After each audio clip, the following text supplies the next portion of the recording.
I woke up in the past, on the exact day my sister and I were supposed to pick our mates.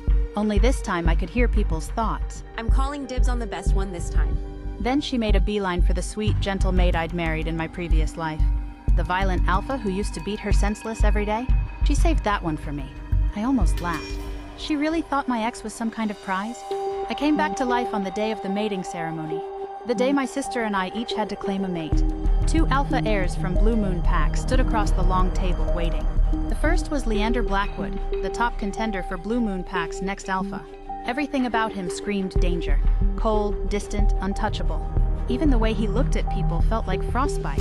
The second was Thomas Blackwood, Leander's half-brother. Plenty strong on his own, but his mother was an outsider Omega, so the pack never saw him as legitimate. He had a soft, easy smile that made him look completely harmless. I'm picking first this time. No way I'm ending up alone and kicked out of the pack again. Shrill voice crashed into my head out of now here. That was Vivian's thought. I glanced up at her. Her mouth was shut, but her eyes were glued to Thomas.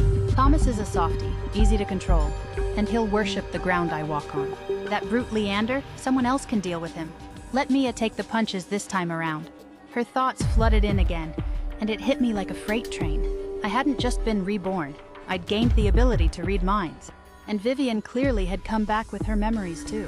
Right on cue, she lifted her skirts and hurried over to Thomas, all shy smiles and a dainty little curtsy. Thomas, I'm Vivian. I'd like to choose you as my mate. Our father, the alpha of Silvercrest Pack, sat at the head of the table. His low voice cut through the room. Mia, your sister has chosen Thomas. You will be mated to Leander. Vivian turned to me with a smirk, her thoughts screaming louder than ever. Leander's fists, Blue Moon Pack's hatred, all of it is yours now. Enjoy suffering in my place. Memories from my last life came flooding back all at once.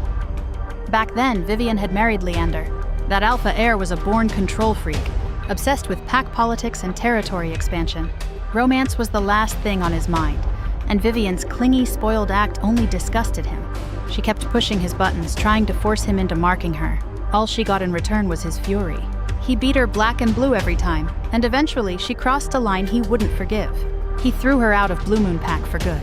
In the end, because she was never marked and couldn't produce an heir for the Blackwood bloodline, the old Luna declared her unfit to be an alpha's mate. She was cast out, left to fend for herself. It didn't end well. As for me, I'd married Thomas. His mixed blood meant he held no real power in the Blue Moon Pack, alpha heir in name only, and spoiled me like no one else. I was the happiest woman in the pack. Everyone in Blue Moon Pack knew how deeply in love we were. Then Leander dropped dead out of nowhere, poisoned by wolfsbane. Thomas stepped right into the alpha seat, and just like that, I became Blue Moon Pack's Luna? Vivian lost her mind with jealousy. She waited until I was out on a territory patrol, then drove a silver dagger straight through my heart. Trying to drag me down with her, 2 lifetimes of tangled history flashed through my mind. Of course, Father, I'd be happy to. Leander is exactly who I want. I walked over and sat down beside him. The moment I got close, his aura hit me like a wall. Raw, suffocating alpha dominance, laced with a faint metallic edge of blood. I held my breath on instinct. No wonder Vivian got beaten to a pulp in our last life. This kind of alpha presence wasn't something an ordinary wolf could handle. I tried to read Leander's thoughts, but his mind was locked behind a wall of ice. Nothing, not a single ripple. Thomas, on the other hand, was an open book. The moment he glanced down at Vivian, his thoughts drifted into my head, lazy and amused. Pretty little thing.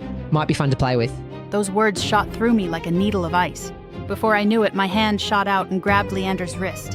His skin was warm, nothing like the frozen aura surrounding him. The sudden contact made him turn.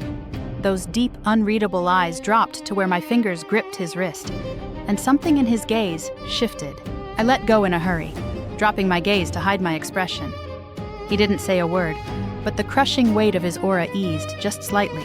This man was a mystery wrapped in danger, but he was 1,000 times more trustworthy than Thomas, that venomous snake hiding behind a gentle smile. This time I wasn't making the same mistake. I would carve out my own place in Blue Moon Pack. Real power, real standing. I wouldn't depend on anyone. I'd rewrite my own fate.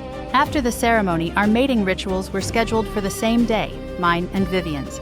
It had been the same in my previous life. History was repeating itself.